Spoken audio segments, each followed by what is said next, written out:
That's my man Paco. He's new to the channel. Welcome everybody. It's been a minute since you've looked at this for a while. I say that every time I do a video, but you shut up. All right, it's been a minute. Not like the usual goon that I am. I spend a lot of time on Twitter and the internet, and I see a lot of dumb shit. Now, this topic really isn't dumb because it actually is something I heavily relate to, but it is definitely a subject that I think is approached in a very different way from a lot of different people. For me, the anxiety in fighting games is really real. Like, it's not a fake thing. It's not something that is just made up or whatever. I mean, that'd be weird. Who wants to make that up? But I shit you not, every time I play a fighting game, my hands super spaghetti, and then the whole face gets flustered. I get like feverish, like my face feels literally hot. And this only happens whenever I play ranked. Anything that has to do with the rank, I turn into a vegetable. I can't do it. My body shuts down. And this sucks because I have hobbies and interests in ranked video games, you know what I mean? Especially for Street Fighter. I love that game. I absolutely love Street Fighter. It is so fun to play. But what isn't fun is dealing with the torturous anxiety that I get every time I play ranked. And what's sad is that when I play it with friends, right? Like I was playing my friend that's in Ultra Gold or whatever, and you would think that I get anxiety playing him because it's like, well, he's gonna judge my gameplay or some shit. But nah, he was super fucking helpful. He literally told me things that I was doing wrong. As he was doing a move, he's like, yo, that's unsafe. Don't let me get away with that. And I was like, this dude is off the chain right now. This is exactly what I needed. I won, I think, 2 sets out of like the 50 that we played. Real talk, I learned more losing to him than playing in bronze, which is actually hilarious because that's to be expected. You're not going to learn anything from people in bronze other than how to beat bronze tactics. It's fairly obvious. But point being is that learning those things from him was so important to me because I learned patience. Every time he played Bison, don't press a button because if you do, you're dead, son. Whenever he played Armika, don't let her in or she's gonna throw loop you until you die. There was just so many matches that I played against him where I took something away from it and I still remember it today. This happened yesterday. Like, it was crazy how helpful he was, and that's the shit that helps me is learning through losses. And when I lose in bronze, I feel like I lose to dumb shit, which is just like me making a bad decision, which is just mentality stuff and me learning to punish stupid things. But from a person that likes to play the game from a traditional standpoint, and then you play against an ape that just doesn't do anything traditional at all, it's like, you're forced to play their game. You have to turn into a degenerate ape or else you're gonna lose. It's not the case like that all the time because there's a lot of fucking matches where they can be an ape and you can just see it coming and just punish everything they do. But there are the matches where it's full degeneracy and you may not understand what they're doing and how to punish it. Now, this has sort of gotten off topic into more of just a discussion about Street Fighter, but let's get back on topic to anxiety. Now, how I overcame it at one point whenever I was playing Injustice heavily was using a method that really isn't available to me today. My story with Injustice is sort of unique. I knew a top player of Injustice and he was down to teach me everything. He literally told me, he's like, all right, dude, Injustice 2 is coming out. It's going to be fun.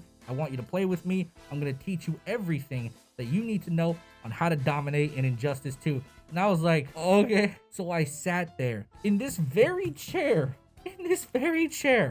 I sat here hours just losing straight L's for a month. I'm not even fucking with you, boy. I literally lost for a straight month. Not once did I win. Never once did I win. He beat my ass with every single fucking character in that game, and I just had to hold that. I just dealt with it. I don't even know why I kept playing, to be honest with you. I don't even like DC. I don't even like fighting games. Why the hell am I doing this? And the reason being is I didn't have anxiety, and I also was learning something new. And also, of course, playing with a friend is fun always because he was literally, you know, it wasn't like a bully situation. Like, yeah, I was losing often, but he wasn't very disrespectful about it. It was like when I was playing my other friend in Street Fighter.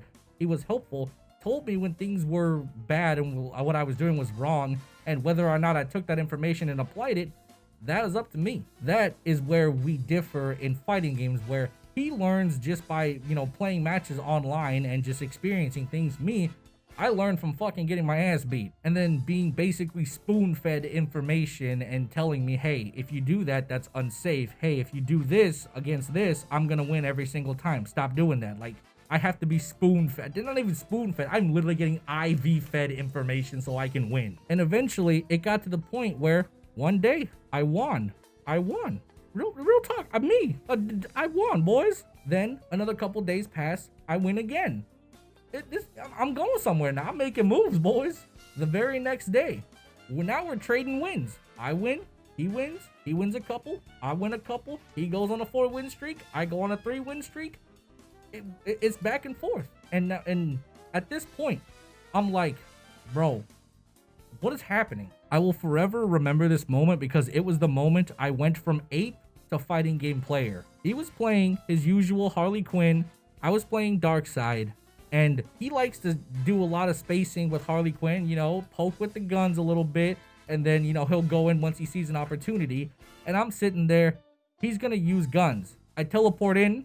And I get a combo on him, and I'm like, wait a minute. What the fuck just happened? I said to myself, I was like, I can see, yo. It sounds anime as fuck, but I'm being genuinely serious, my boy. I literally was able to see and read his moments. I mean, Paco over there was given a standing ovation. He didn't even exist. Now, this is where things progress, and I decided, and I say, hey, I'm gonna go online and see what I can do. 25 matches. Not once did I ever fucking lose.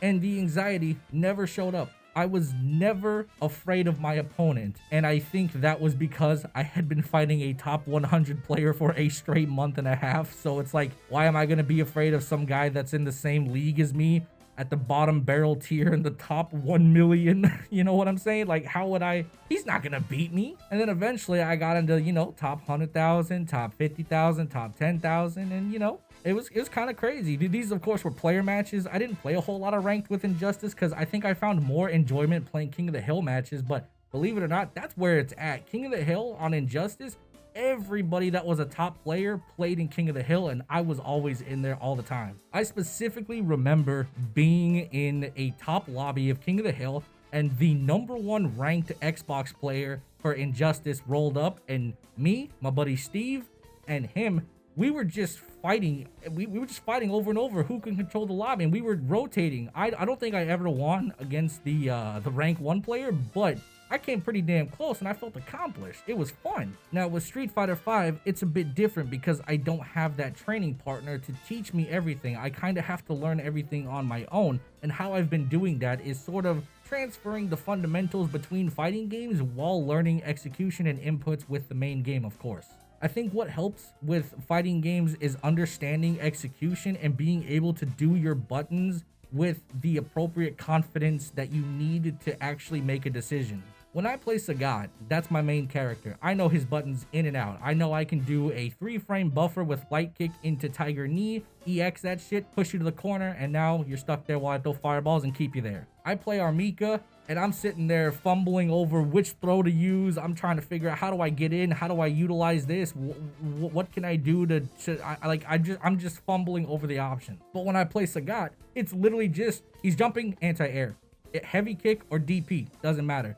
Play Armika, down medium maybe, or maybe I can jump and hit it. Like, what do I do? The one problem with anxiety is that whenever you don't know what you're doing or don't have confidence in what you're doing, it really doesn't help. How I got pretty decent at Sagat, which by the way, there's not a lot of Sagat players. He's pretty fucking low tier from what I've heard, and nobody likes to play him other than like 3 other people, not including me. So how I got decent at it was practicing my execution. So being able to do my inputs perfectly during a match. So I practiced to do it flawlessly in training mode, and I'm like, okay, I can do it in training mode. Ain't no use in training mode other than me trying to do it on a CPU, but if I can do it real time under pressure, then I can do it all the time anywhere. So once I learned how to do it in training mode, it was time to progress into ranked and start trying these combos and inputs out within a real match, so that way I can actually do it under pressure. And sure enough, it got to the point where now I'm like 200 points away from getting out of ultra bronze into silver. It's like,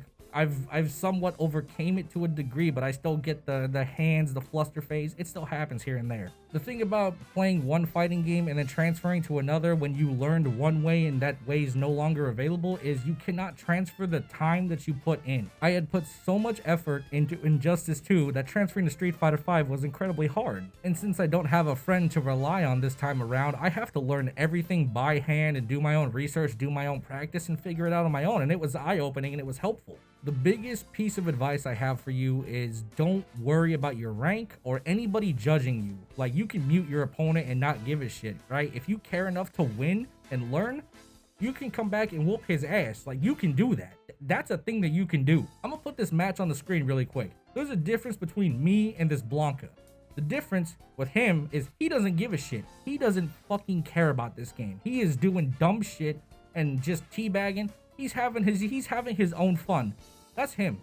But he's not going to go anywhere with this. He'll beat new players that don't understand how to deal with these problems, but when he fought me, he didn't stand a fucking chance. If you care about the game, you're going to cross this barrier right here where you're just doing dumb shit and you don't care. And you're going to progress farther than this person will because you give a shit and want to progress. As time goes on, you're going to become good at the game. I promise you. Just put in the time. Just play the game, have fun, and don't worry about your rank. Like, if you care about it that much, just play player matches. Who cares? The one thing you need to know is that your rank is entirely accurate. If you're a diamond player and you start out in bronze, you're gonna get to diamond at some point depending on how often you play. Like, that's just what's gonna happen. But if you play like a bronze player and you're still in bronze, you're a bronze player. Just hold that. It's fine. Each rank has their own different play styles. When I was in like the lower bronze, around 900 league points or whatever, I noticed that they do a lot of jump ins, they don't know combos, hit confirm, stuff like that. So pretty easy to beat them.